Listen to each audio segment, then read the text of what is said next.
যত ঘটনা কাপড়ের কাপড় সব লাশ তাজা দেখা যায়, দিনদার আল্লাহওয়ালা ছাড়া কিন্তু দেখা যায় না। আবার কত কবরে আগুন দেখা যায়, সাপ দেখা যায়, আর নাফরমানের চেহারা শুয়ারের চেহারা হইয়া পড়ে আছে। যত দুর্ঘটনা মাঝে মাঝে কবরে দেখা যায়, বেনমাজি, হারামখোর, সুদখোর, ঘুষখোর, জুলুমবাজ, মিথ্যাবাজ, আল্লাহর হুকুম নবীর তরিকা অনুযায়ী না চলন্যারা ছাড়া কিন্তু দেখা যায় না। এই জন্য আমার বাজানদেরকে বলবো, পর্দালে মা বোনদেরকে বলবো, মুসলমান বলতেই কিন্তু মন চায় বাজান তামাম দুনিয়ার ভিতরে যত জাতি বিচরণ করে, হিন্দু, খ্রিস্টান, ইহুদি, বৌদ্ধ, বাজান সবাই কিন্তু পরকাল বিশ্বাস করে, সৃষ্টিকর্তাও কিন্তু তারাও মানে, কিন্তু বিভিন্ন কায়দা শিরক কইরা বিভিন্ন কায়দা ঈমান নষ্ট করে। আমরা মুসলমান, আমরা পরকাল বিশ্বাস করি, কিন্তু আমার বাজানদেরকে বলবো, পর্দার আড়ালের মা বোনদেরকে বলবো, আজকে মুসলমানের ঘরে জন্মগ্রহণ কইরা খোদা না খাস্তা কিয়ামতের ময়দানে যদি জাহান্নামের শিকল হাতে পায় লাগে, এর চেয়ে কপাল পোড়ার সার জাহানে হইতে পারে না। এ দুনিয়াদার পাগল আমার বাবারা, যেই মামলার তদবির নাই তার কিন্তু খালাস নাই।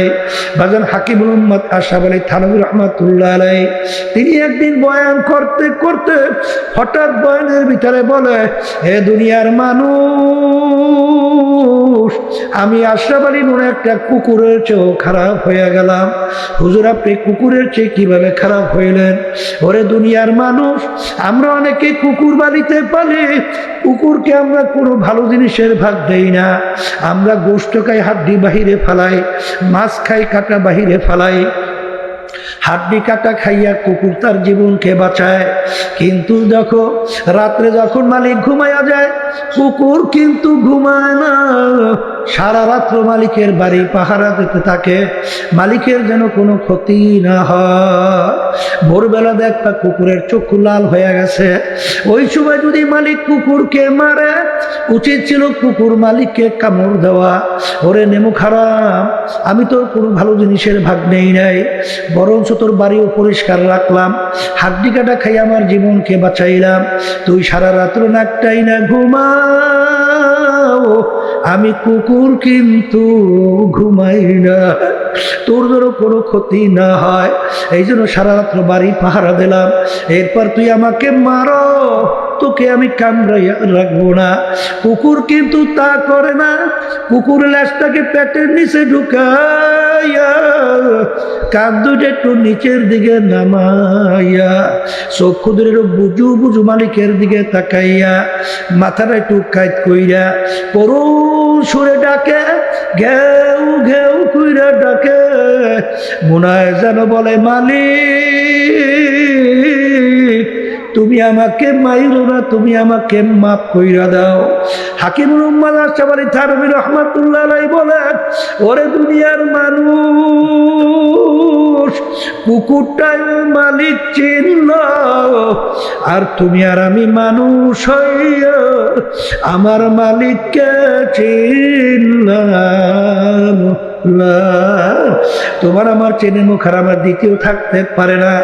এই জন্য আমার ভাইদেরকে বলবো, পর্দারে মা বোনদেরকে বলবো, কুরআনুল কারীম কিন্তু সত্য, হাদিস কিন্তু সত্য।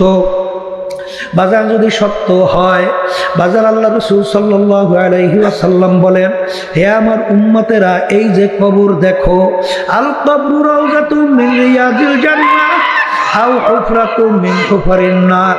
হে আমার উম্মতেরা, এই যে কবর দেখো, এই কবর কিন্তু আসল কবর না। কোন আল্লাহর বান্দা বান্দির কবর একটা বেহেশতের বাগান হইয়া যাবে। আল্লাহ আপনি আমার জন্য, আমাদের সবার জন্য কবুল করে নিয়ে।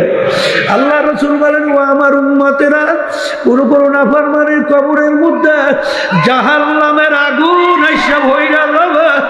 আল্লাহ আপনি আমাকে আমাদের সবাইকে মাফ কইরা দেন। আমি বলি না আল্লাহ রসুল আমি শোনাইতে আছি। আল্লাহ রসুল বলেন ও আমার উম্মতেরা, আরে কোন কোন নাফরমানের কবরের মধ্যে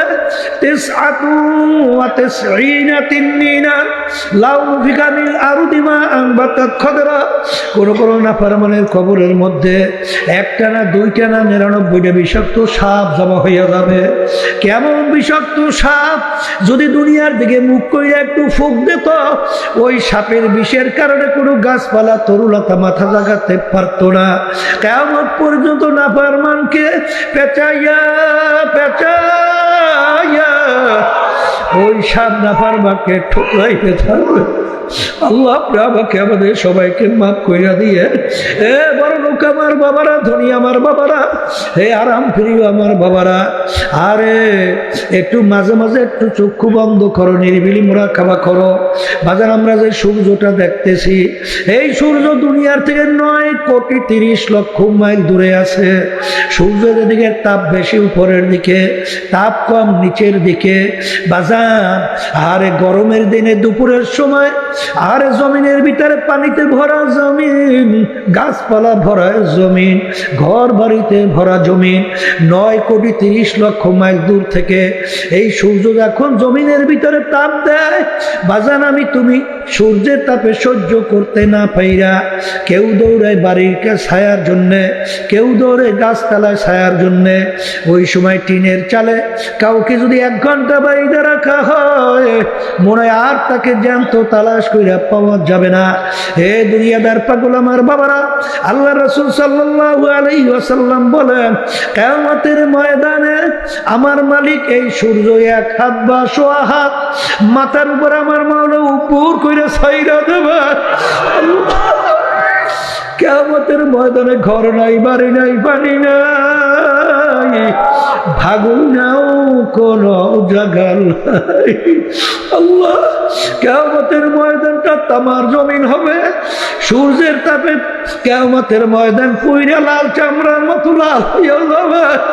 আল্লাহ আল্লাহ, আরে সেদিন কিয়ামতের ময়দানে 7 প্রকার লোককে আমার মালিক ডাইকা ডাইকা কোনো যেদিন ছায়া থাকবে না, তার স্পেশাল আরশে নিচে ছায়া দান করবে।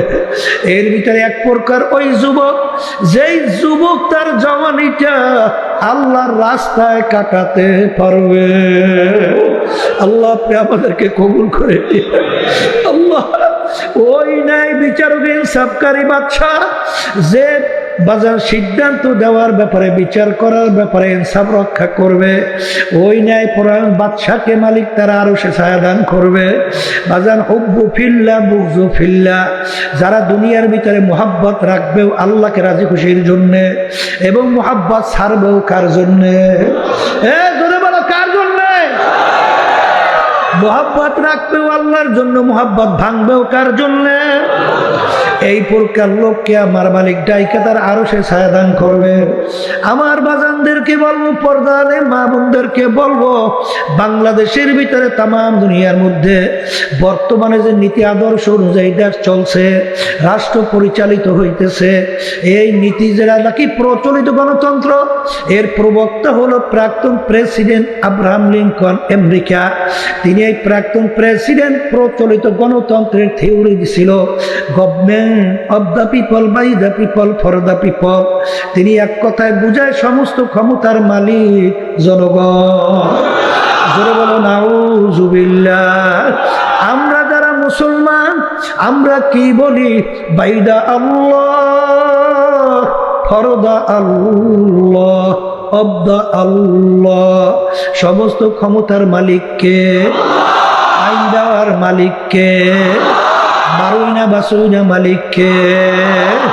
এ দুনিয়াদার পাগল আমার বাবারা, এইটা জানার পরেও যারা নাকি মানব রচিত কুফরি তন্ত্র মন্ত্রের সঙ্গে জড়াইয়া দল করে, এই মোহাব্বতের কোন মোহাব্বত? আল্লাহর মোহাব্বতে। আল্লাহর মোহাব্বতে না? জোরে কও, জোরে কও। আল্লাহর মোহাব্বতে। যদি আল্লাহর মোহাব্বতে না হয় তুমি নামাজ পড়ে কপালে দাগ পরাতে পারো, তুমি 10 বার হজ করতে পারো, তুমি বিভিন্ন কায়দায় দান সৎকার করতে পারো, কে এই হাদিস অনুযায়ী তুমি কিয়ামতের ময়দানে কঠিন মুহূর্তে আমার মালিকের আরশে ছায়া পাবে না।